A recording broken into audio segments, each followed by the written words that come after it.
Glenn Greenwald is the host of System Update. He joins us tonight. Glenn, thanks so much for coming on. I'm actually in some ways glad that they went after a group of people I probably don't agree with on a lot of things, because it just makes it so much clearer. This is not partisan. This guy is saying something the regime doesn't like, and they're trying to put him in jail. How is this happening in America?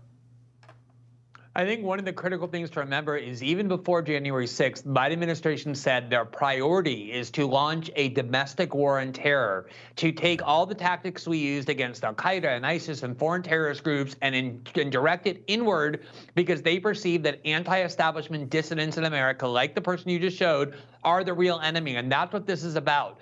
There's a foreign agents law that is supposed to be, if you say things you don't really believe because some foreign government is paying you millions of dollars to say them, you have to register. That's not the case with these people. These are people who have been radical black leftists for decades. They're not the people the Democratic Party likes. They hate the Biden administration. They're against the war in Ukraine. And they claim that they found $500 here, $2,000 there that have origins in the Russian government for events they did.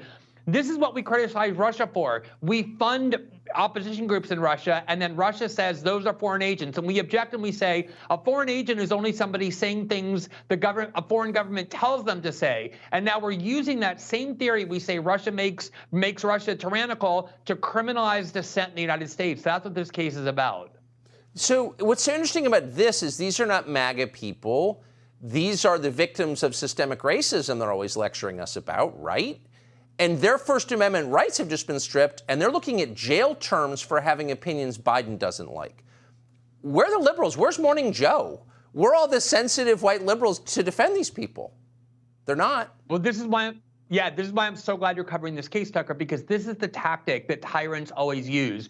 When they want to implement an authoritarian precedent, they choose people that makes others uncomfortable. When they wanted to start banning people from the internet, they chose Milo Yiannopoulos and Alex Jones because they knew that even Republicans would say, I don't want to defend those people. They're a bridge too far. And then the precedent gets set and they expand it inward. Again, these are not people the kind of black radicals Democratic Party establishment representatives like. They're people who attack the Biden administration, who don't vote Democrat. These are real dissidents, and they know that not even Democrats will defend them. No, they're not taking money from Apple and Facebook. They weren't in on the BLM scam. They actually mean it. Now you're making me like them. Glenn Greenwald, I appreciate your coming on tonight and getting, as you always do, to the core issues underneath it all. Thank you. Great to be with you, Tucker. Thanks. Subscribe to the Fox News YouTube channel to catch our nightly opens, stories that are changing the world and changing your life. From Tucker Carlson tonight.